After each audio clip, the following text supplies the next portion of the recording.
اللہ وبرکاتہ۔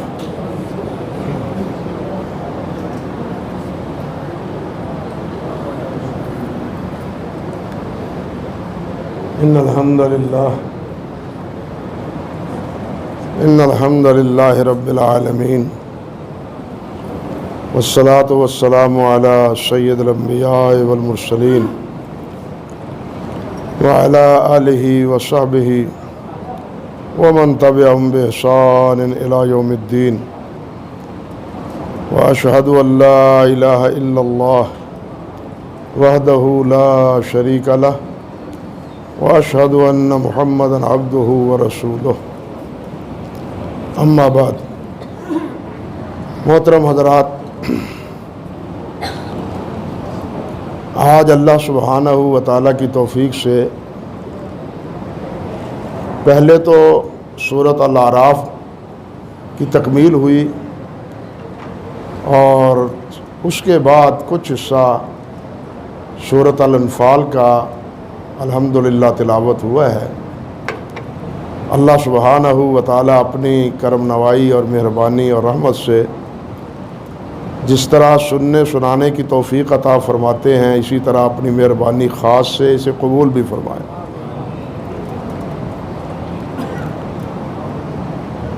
یہ صورت بھی سورۃ الانعام کی طرح مکی صورت ہے۔ مکہ مکرمہ میں ہجرت سے پہلے یہ صورت نازل ہوئی۔ دور وہ تھا جس طرح کل میں ذکر کر رہا تھا کہ مشرکین مکہ نبی علیہ السلام کے بارے میں آخری فیصلہ کرنے پر تل گئے تھے، اور وہ یہ منصوبہ بنا رہے تھے کہ آئے روز کی یہ مصیبت ختم کر دی جائے، اور نبی علیہ السلام کو سارے قبائل عرب مکہ مکرمہ کے مل کے شہید کر دیں، حملہ آور ہوں، اور ہمارا ان کے ساتھ جو مسئلہ ہے وہ ختم ہو جائے۔ یہ پلاننگ ان کی بن رہی ہے۔ اسی اثناء میں یہ سورۃ الاعراف جو ہے وہ نازل ہوتی ہے، جس میں اللہ رب العزت نے 6 انبیاء اور ان کے مخاطبین 6 قومیں، ان کے انجام سے انہیں خبردار کیا ہے۔ حضرت نوح علیہ السلام، حضرت ہود، حضرت صالح، حضرت شعیب، اور اسی طرح حضرت موسیٰ علیہ السلام۔ موسیٰ علیہ السلام کا تذکرہ تفصیلاً ہے، اور باقی انبیاء اور ان کی قوموں کا تذکرہ جو ہے نا وہ اختصاراً ہے۔ اور ان واقعات سے دراصل اشارہ اور تنبیہ کرنا یہ مقصود تھا کہ آج جس طرح تم میرے نبی کے پیچھے پڑے ہوئے ہو اور انہیں ختم کرنے پر تلے ہوئے ہو، خبردار رہو، اس کا انجام بہت برا ہے۔ یہ ہیں پہلی قومیں جنہوں نے میرے انبیاء کی تکذیب کی، در پہ آزار ہوئے، تو پھر نتیجہ یہ ہوا کہ انہیں ہم نے صفحہ ہستی سے ہی مٹا دی، کوئی نام و نشان ان کا نہ بچا۔ اس لیے اہل مکہ تم بھی یہ بات سمجھ لو، اگر تم اسی ضد پر اور اسی منصوبے پر قائم رہے تو پہلی قوموں کی طرح تم بھی عزت نہیں پا سکو گے، ذلیل و رسوا ہوگے۔ یہ ہے ان واقعات کے اس پس منظر میں ان حضرات کے انبیاء کرام علیہ السلام کے واقعات اور ان کی قوموں کا تذکرہ، ان کی تباہی اور بربادی کی تفصیل۔ جہاں تک سورت کی ابتدا کا تعلق ہے تو ابتدا ہی میں اللہ سبحانہ و تعالیٰ نے اپنے نبی علیہ السلام کو پہلے مخاطب کیا ہے، اور فرمایا ہے کتاب انزل الیک فلا یکن من فی صدرک حرج منہ لتنذر بہ وذکری للمؤمنین۔ یہ اصل مقصد ہے قرآن مجید کے نزول کا کہ ہم نے یہ قرآن نازل کر کے تمہیں کسی پشیمانی میں نہیں مبتلا کیا، آپ پر کوئی حرج وارد نہیں ہوا۔ مشکلات تو ہیں اس راہ میں، لیکن اس کا مقصد کیا ہے کہ لوگوں کو ڈراؤ اللہ کی نافرمانی سے، لوگوں کو اللہ کی نافرمانی سے ڈراؤ، اور مومنین جو ہیں ان کے لیے نصیحت کرو، کیونکہ جو منکرین ہیں وہ تو نصیحت قبول کریں گے ہی نہیں۔ البتہ ان کے لیے تخفیف ہے، یعنی ڈرانا، خبردار کرنا، ہوشیار کرنا، جس طرح کہ پہلی قوموں کے واقعات بیان کر کے انہیں خبردار کیا گیا ہے۔ دو مقصد ہی ہیں، ایک کفار کے لیے اور ایک مومنوں کے لیے۔ اہل ایمان کے لیے تبشیر ہے اور اہل کفر کے لیے، شرک کے لیے وہ نذیر ہے۔ آپ کے اوصاف میں بھی دونوں چیزیں ہیں، بشیروں و نذیرہ، کہ آپ بشیر بھی ہیں اور آپ نذیر بھی ہیں۔ بلکہ ابتدا رسالت کی جب ہوئی ہے، اقرأ بسم ربک الذی خلق، یہ صورت تو ہے جس میں آپ کی نبوت کا اظہار ہے، آپ کو نبی بنایا گیا ہے۔ لیکن سورت المدثر میں آپ کو رسالت کا حکم دیا ہے، پیغام دینے کا، اور اس میں بھی کیا فرمایا ہے؟ یا ایھا المدثر قم فانذر وربک فکبر۔ وہاں بھی سب سے پہلی ذمہ داری کیا ہے؟ قم فانذر، اٹھے اور ان منکرین کو، ان متکبرین کو خبردار کر دو، ڈراؤ کہ تم کس طرف چل رہے ہو، کن کی پوجا کر رہے ہو، کن کی پرستش کر رہے ہو۔ وَرَبَّكَ فَكَبِّرْ، اور اپنے رب کی کبریائی بیان کرو کہ سب سے بڑا اللہ وحدہ لا شریک ہے، باقی سب چھوٹے ہیں۔ یہاں بھی یہی بات اللہ ذوالجلال والاکرام نے گویا فرمائی ہے کہ ہم نے یہ کتاب اس لیے نازل کی ہے تاکہ آپ جو مومن ہیں ان کو نصیحت کریں، تاکہ وہ نصیحت پر عمل کریں، اور یہ کفار جو ہیں وہ ان کے لیے کیا ہے؟ یہ قرآن مجید وہ ڈرانے، دھمکانے، خبردار کرنے کے لیے کہ تم اپنی شرارتوں سے، حماقتوں سے، اپنے انکار سے باز آ جاؤ، ورنہ تمہارا بھی وہی انجام ہوگا جو پہلے ان قوموں کا ہوا ہے جنہوں نے ہمارے انبیاء کرام کی دعوت کا انکار کیا۔ یہ بات کہہ کے پھر اللہ ذوالجلال نے یہ بات ارشاد فرمائی، اتبعوا ما انزل الیکم من ربکم ولا تتبعوا من دونہ اولیاء، کہ اپنے رب کی اتباع کرو، اپنے رب کی فرما برداری کرو، اللہ کے علاوہ کسی اور کی تابع داری نہ کرو۔ نبی علیہ السلام کی تابع داری بھی اسی لیے ہے کہ اللہ نے نبی علیہ السلام کی تابع داری کا حکم دیا ہے، ورنہ حقیقتاً یہ تابع داری کس کی ہے؟ اطاعت کس کی ہے؟ اللہ رب العزت کی۔ انسان کا مالک اور خالق اللہ ہے، اس لیے انسان مکلف بھی اللہ کی حکمرانی اور اللہ کی عبادت کو ماننے کا ہے۔ نہ نبی علیہ السلام کی عبادت ہے، نہ نبی علیہ السلام کی اطاعت ہے۔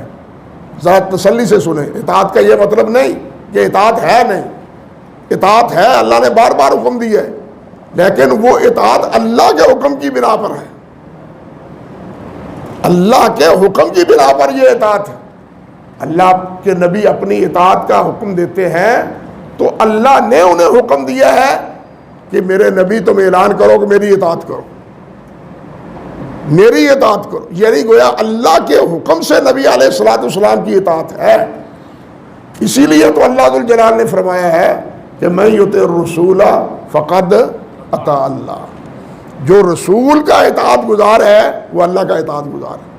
اور یہ حقیقت، یہ اتھارٹی، یہ پوزیشن سوائے رسول کے کسی اور کی نہیں۔ یعنی سمجھیں کہ کوئی بھی ہے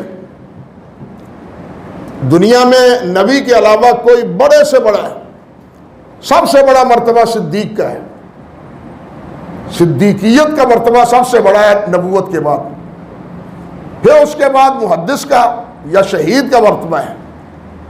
حدیث میں ہے اور قرآن مجید میں حضرت ابوبکر صدیق کو صدیق کہا ہے، اور نبی علیہ السلام نے عمر فاروق رضی اللہ تعالیٰ عنہ کے بارے میں فرمایا کہ میری امت میں اگر کوئی محدث ہے تو وہ کون ہے؟ عمر فاروق۔ محدث سے مراد یہ ہے کہ اللہ رب العزت کی طرف سے ان کے دل میں ایک پیغام آ جاتا ہے اور وہ اس کا اظہار کرتے ہیں، جس طرح کہ حضرت عمر فاروق بھی فرماتے ہیں، بلکہ سیدہ عائشہ رضی اللہ تعالیٰ عنہا فرماتی ہیں کہ عجیب بات ہے، قرآن ہمارے گھر میں نازل ہوتا ہے لیکن مشورہ اسی مسئلے کے بارے میں پہلے عمر فاروق دے چکے ہوتے ہیں، پہلے یہی بات حضرت عمر فاروق کر چکے ہوتے ہیں، بعد میں اللہ سبحانہ و تعالیٰ اسی کے مطابق وہی باتیں قرآن بنا کے نبی کریم صلی اللہ علیہ وسلم پر نازل فرما دیتا ہے۔ محدث یہ ہے، لیکن اس کے باوجود بھی صدیقیت کا مرتبہ اس سے بالا تر ہے۔ صدیق کی کامل طباعت ہوتی ہے، صدیق اس لیے صدیق ہے کہ وہ تصدیق ہی کرتا ہے، بات سمجھے نا؟ صدیق وہ ہے جو نبی کی تصدیق ہی کرتا ہے، اور محدث وہ ہے جس کے دل میں اب ایک بات آتی ہے وہ بھی کہہ دیتا ہے، اگرچہ بعد میں اس کے دل میں آنے والی بات بسا اوقات کیا ہوتی ہے، وہ درست نہیں ہوتی۔ صلح حدیبیہ کے موقع پر حضرت عمر فاروق رضی اللہ تعالیٰ عنہ کی رائے کیا تھی؟ حضرت عمر فاروق کی رائے کیا تھی؟ بلکہ بہت سے صحابہ کی وہی رائے تھی جو حضرت عمر فاروق کی تھی۔ ایک صحابی کا فرمان ہے، وہ کہتے ہیں لوگوں اپنی رائے کا اعتبار نہ کیا کرو، میرے خیال میں ہے، مجھے یہ بات محسوس ہوتی ہے، ہم نے یہ بات سوچ کے دیکھ لیا اور اپنے آپ کو ذلیل کر لیا۔ کیوں؟ کہتے ہیں ہمارے دل میں یہ تھا جو صلح ہو رہی ہے ٹھیک نہیں ہو رہی، وہ کہتے ہیں یہ صلح ٹھیک نہیں ہو رہی، ہم یہ سمجھتے تھے، ہمارے خیالات میں یہ تھا کہ اتنی پستی، اتنی ذلت، اتنی رسوائی اور اتنے ذلت اور پستی پر اتر کر ہم یہ صلح کیوں قبول کریں؟ ہم سچے نہیں ہیں، ہم نبی کے ساتھی نہیں ہیں، آپ کو اللہ نے نبی نہیں بنایا، اللہ کے اشارے پر ہم یہاں نہیں آئے، پھر یہاں پسپا ہونے کا کیا مطلب؟ پسپا ہونے کا کیا مطلب؟ یہ کہتے ہیں، لیکن یہی بات جب حضرت عمر ابوبکر صدیق سے عمر کہتے ہیں یا دوسرے صحابی کہتے ہیں تو وہ کیا کہتے ہیں؟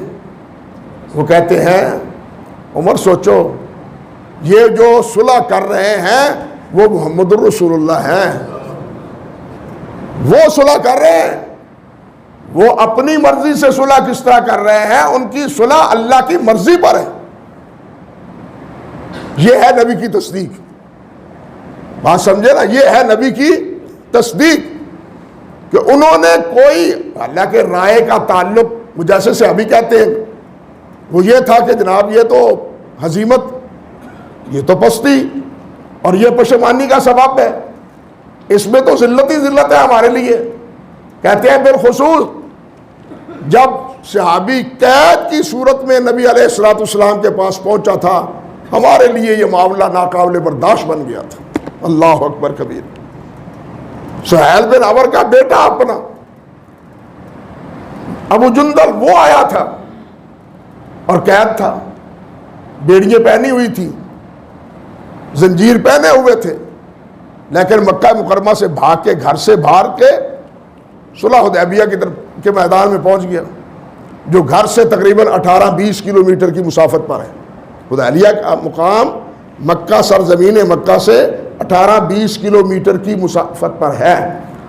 یہ بیڑیے پہنے ہوئے وہاں پہنچ گیا، صلح نامہ لکھا جا چکا ہے، اور اس میں یہ ہے کہ اگر ہمارا کوئی آدمی بھاگ کے تمہارے پاس چلا جائے واپس کرنا ہوگا۔ اور اگر تمہارا ہمارے پاس آ جائے ہم واپس نہیں کریں گے۔ کیسی عجیب شرط ہے۔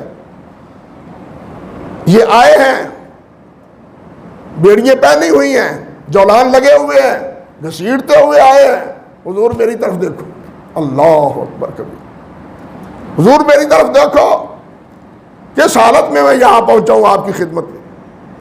نبی علیہ السلام نے فرمایا ابو جندل ہم معاہدہ کر چکے ہیں، ہم عہد کی خلاف ورزی نہیں کر سکتے۔ صحابہ کہتے ہیں جو ہمارے دل پر تیر چلے ہم حیران تھے کہ کیا کریں اور کیا کہہ سکیں، لیکن ہماری یہ رائے باطل قرار پائی نبی علیہ السلام کی صلح پر۔ کہتے ہیں لوگوں رائے نہ مانو، اللہ کے رسول کا فرمان مانو۔ بات سمجھو، میری رائے میں یہ آتا ہے، مجھے یہ سمجھ آتی ہے، اس میں بھلائی ہے، اس میں بہتری ہے، بہتری اسی میں ہے جس میں اللہ کے رسول نے فرمایا ہے، بھلائی اسی میں ہے جو بات اللہ کے رسول نے ارشاد فرمائی۔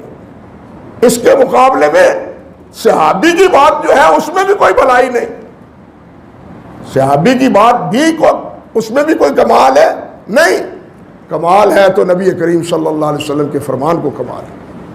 تو یہاں اسی بات کا حکم ہے، ابتدا ہی میں فرمایا کہ تابعداری کس کی کرو؟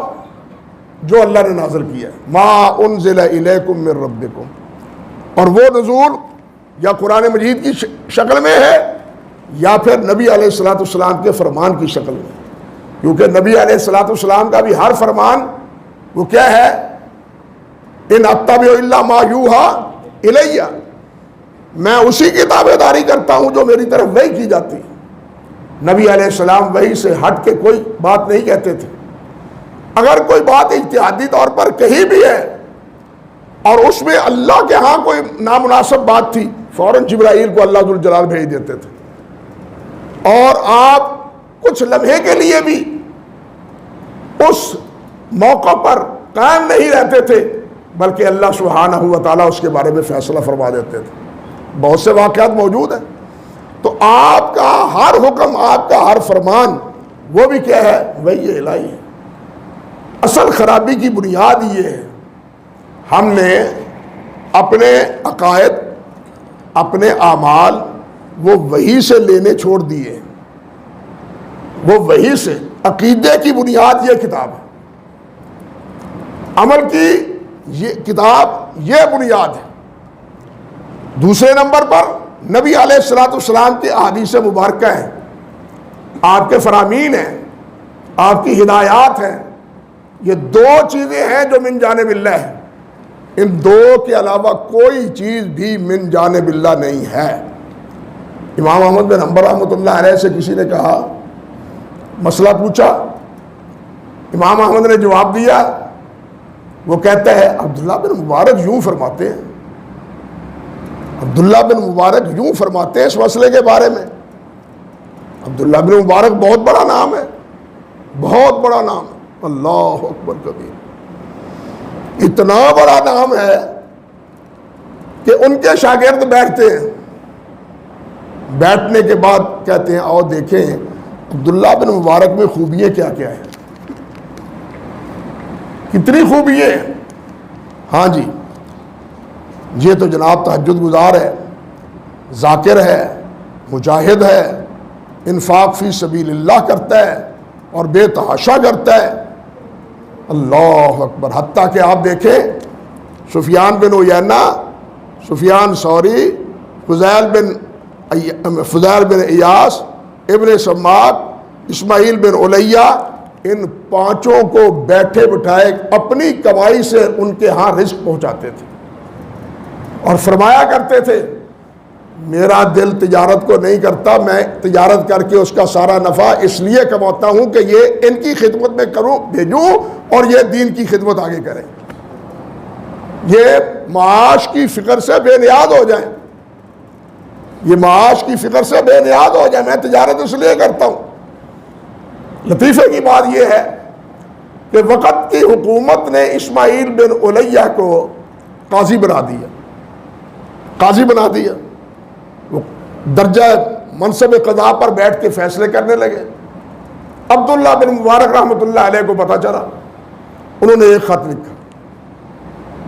خط لکھا، اشعار میں خط لکھا، اینا روایاتوں کا ابن عون وابن سیرین، اور فیصلے کرنے بیٹھ گئے ہو مسجد میں بیٹھ کے جو کہا کرتے تھے ان اسماعیل ابن علیہ ان ابن عون ان حدثنا فلاں ان رسول اللہ، وہ کہاں گیا مسئلہ؟ جب یہ خط پڑھا ابن علیہ نے مستعفی ہو کے پھر مسجد میں آ کے مصلی پر بیٹھ گئے۔ یہ تھے اسماعیل عبداللہ ابن مبارک رحمۃ اللہ علیہ، یعنی ہر وصف میں جہاد فی سبیل اللہ، انفاق فی سبیل اللہ، تہجد گزار، عبادت گزار، ذاکر، شاکر، صابر، کہتے ہیں جتنے بھی اوصاف ہو سکتے ہیں بھلائی اور نیکی کے، ان میں کوئی ایسا وصف نہیں تھا جو عبداللہ بن مبارک میں نہیں، سوائے ایک وصف کے کہ انہیں نبی علیہ السلام کی زیارت نصیب نہیں تھی۔ صحابہ میں اور عبداللہ بن مبارک میں فرق یہ تھا کہ صحابہ کو آپ کی زیارت اور دیدار کا شرف تھا، نیکیوں میں یہ کم نہیں ہے، انہوں نے بھی نیکی کے وہی سارے کام کیے ہیں جو صحابہ کرام رضوان اللہ علیہ مجمعین نے کی۔ یہ تھے عبداللہ بن مبارک رحمۃ اللہ علیہ، جو فرماتے تھے کہ میں یہ تجارت اس لیے کرتا ہوں کہ یہ سارے کھائیں ہیں اور میں کما کما کے ان کے گھر میں پہنچاؤں۔ یہ بھی خوش قسمتی ہے۔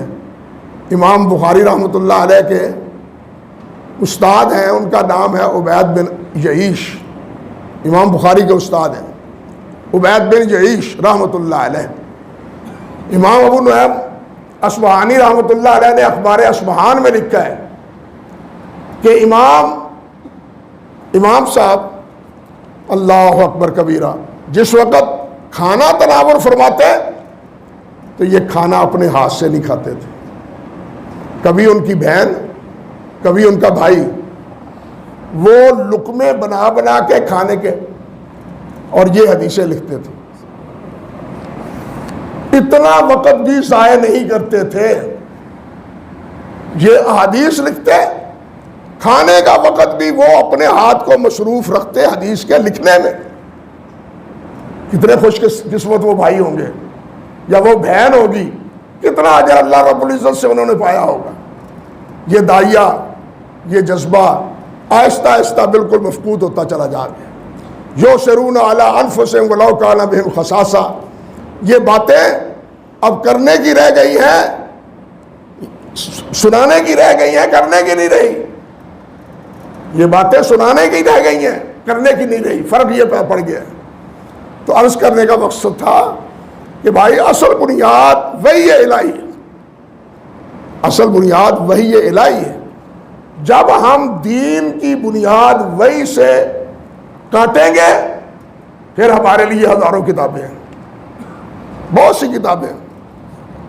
ہمارے یہاں نصاب میں خصوصاً حکم پڑھائی جاتی تھی، شیخ ابن عربی کی وہ پڑھائی جاتی تھی۔ حضرت مجدد صاحب رحمۃ اللہ علیہ پہلے شخص ہیں جنہوں نے اس کی مخالفت کی۔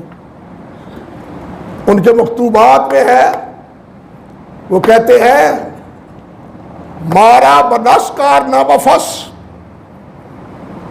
مارا بنس کار نہ بفس، ہمیں نص چاہیے کتاب و سنت کی، اور ہمیں فصوص الحکم کا فیصلہ نہیں چاہیے، اللہ اور اللہ کے رسول کا فیصلہ چاہیے۔ بات سمجھے؟ یہ علم بلند کیا اس دور میں حضرت مجدد صاحب رحمۃ اللہ علیہ نے۔ تو عبداللہ بن مبارک کی بات جو بتا رہا تھا کہ امام احمد بن حنبل رحمۃ اللہ علیہ نے آگے سے جواب کیا دیا، یعنی اتنا متبع وہ، امام احمد فرماتے ہیں کہ لم ينزل ابن المبارک من السماء، اللہ اکبر، لم ينزل ابن مبارک من السماء، آسمان سے عبداللہ بن مبارک نہیں آئے، آسمان سے وحی الہی محمد رسول اللہ پر آتی ہے، ہم اسی کے پابند ہیں۔ بات سمجھے بات؟ جب یہ تسلط تھا اس وقت عقیدے بھی بچے ہوئے تھے، بدعات سے بھی بچے ہوئے تھے، خرافات سے بھی بچے ہوئے تھے۔ آج کتاب و سنت نہیں ہے، نہ عقیدہ درست ہے نہ اعمال سے درست ہے۔ خرابی کی اصل جڑ یہ ہے، بنیادی بات یہ ہے۔ یہ کام فلاں حضرت صاحب کرتے ہوں گے، فلاں حضرت صاحب نے بتلایا ہے۔ آپ دیکھیں وہ واقعات میرے سامنے ہیں کہ لوگ قربانی نہیں کرتے لیکن بڑی 11ویں کا بکرا ہر سال ذبح کرنا ہے۔ یہ میرے پڑوس میں واقعہ ہوتا تھا، گاؤں میں پڑوس میں واقعہ ہوتا تھا۔ بابا جی بڑے اہتمام سے بکرا سال بھر پالتے، قربانی کے قریب نہیں جاتے تھے۔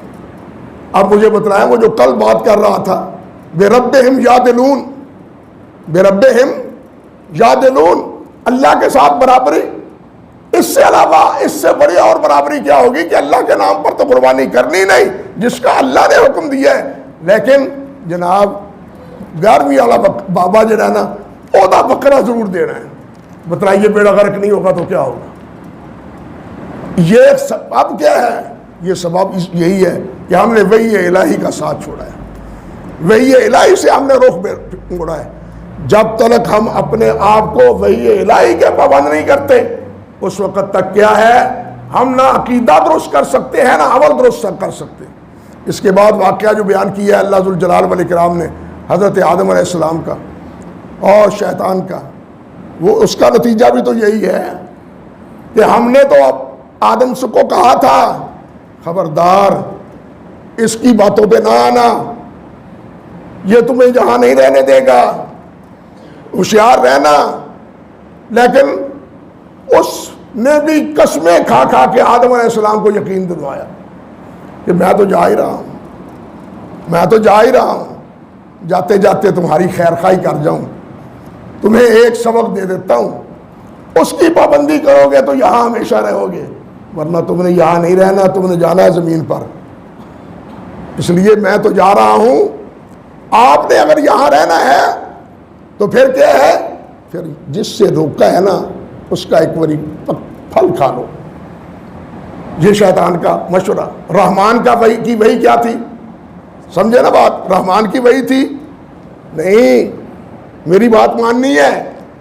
ادھر اس نے مفادات تک کا جھانسا دیا، مفادات کا جھانسا، یہ مفادات کا جھانسا آج بھی ہوتا ہے۔ اذان ہوتی ہے ہم کاروبار کر رہے ہوتے ہیں، یہ مفادات کا جھانسا ہے نا، ہم کاروبار نہیں چھوڑتے، گاہک آ جاتے ہیں بھائی انہوں نے کتنے چھڑ کے جائیے، یہ بھی بیچارے بڑے دوروں دوروں آئے نے، یہ بھی سارا شیطان کا جھانسا ہے کہ اللہ رب العزت تو کہہ رہے ہیں حی علی الصلاح حی علی الفلاح، وہ حکم دے رہے ہیں کہ ادھر آؤ، فلاح ادھر ہے، فلاح ادھر ہے، کامیابی ادھر ہے۔ ہم کہتے ہیں نہیں، 4 پیسے ود وٹاں گے تو کامیابی اتھے، ہم یہ کہتے ہیں۔ ہر حال ہمارا یہ ہے، جھانسا اب بھی وہی ہے۔ تو آدم علیہ السلام نے وہ بات مان لی، نتیجہ کیا ہوا؟ اللہ اکبر کبیرہ، لباس اتر گیا، جنتی لباس اتر گیا۔ اور آدم کیا کیا تو نے؟ الم انہاکما، میں نے تمہیں روکا نہیں تھا، خبردار نہیں کیا، کہا تھا؟ یا اللہ تیریاں قسماں کھا کھا کے انہیں یقین دلایا، مینوں تے تصور ہی نہیں سی کہ تیریاں قسماں کو جھوٹیاں بھی کھاندا ہوئے گا۔ ہاں، جھوٹی قسم کھان والا کہڑا ساتھی ہے؟ شیطان دا۔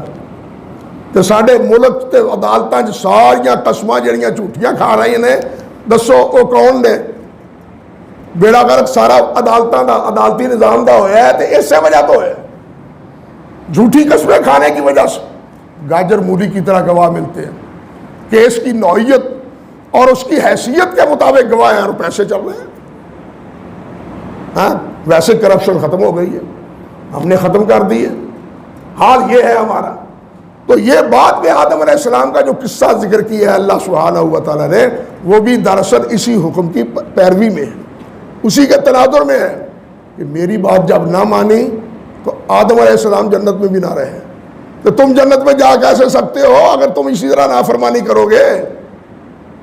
ہاں، اور شیطان کے ہتھے چڑھے نہ ہوگے۔ اللہ ذوالجلال والاکرام نے یہ بات فرمائی۔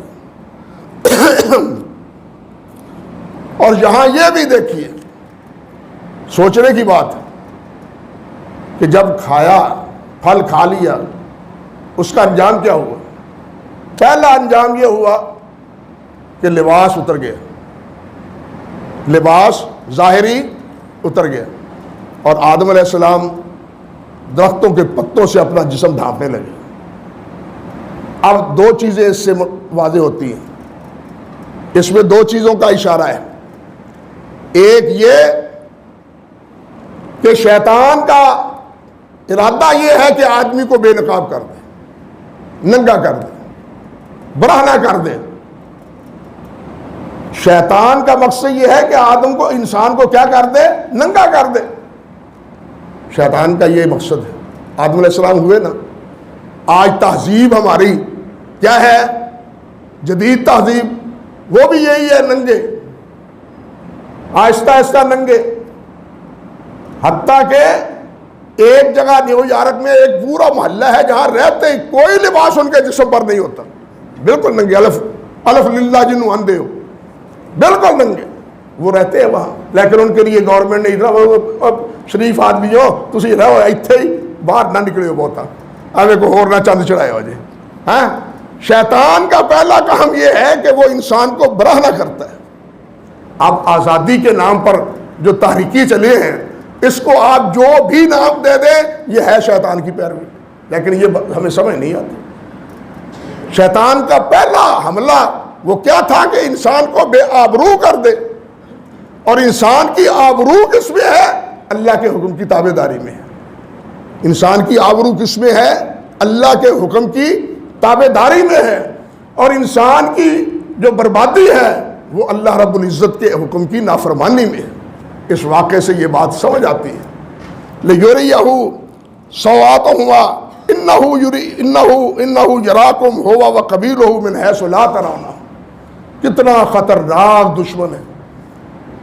ایک دشمن وہ ہوتا ہے جو سامنے ہے، انسان اس سے مقابلہ کر سکتا ہے، لیکن یہ دشمن ایسا ہے یہ کسی کو نظر بھی نہیں آتا، لیکن دشمنی میں پورا پکا ہے، نظر نہیں آتا۔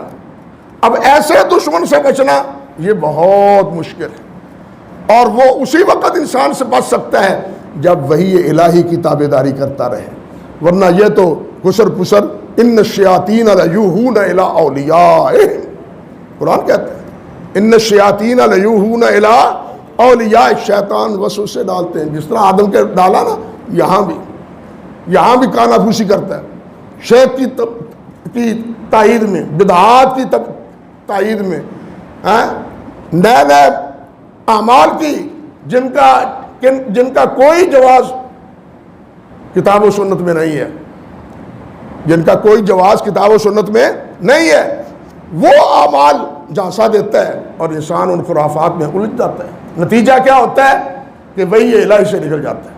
اس لیے میرے بھائیوں، بنیادی بات یہ ہے کہ وہی الہی کی تابع داری کرنی چاہیے۔ انبیاء کے قصص بھی دراصل اسی تناظر میں ہیں کہ میرے پہلے انبیاء بھی اللہ نے ان کی طرف وحی کی تھی، انہی کی تابع داری کرنی چاہیے تھی، اور ان کی مخالفت کرنے کے نتیجے میں پھر قوم نے دیکھ لیا نا، قوموں نے دیکھ لیا، بالخصوص اصحاب سبت نے، ہفتے کے دن یہودیوں میں سے جنہوں نے ہفتے کے دن کی بے حرمتی کی، نتیجہ کیا؟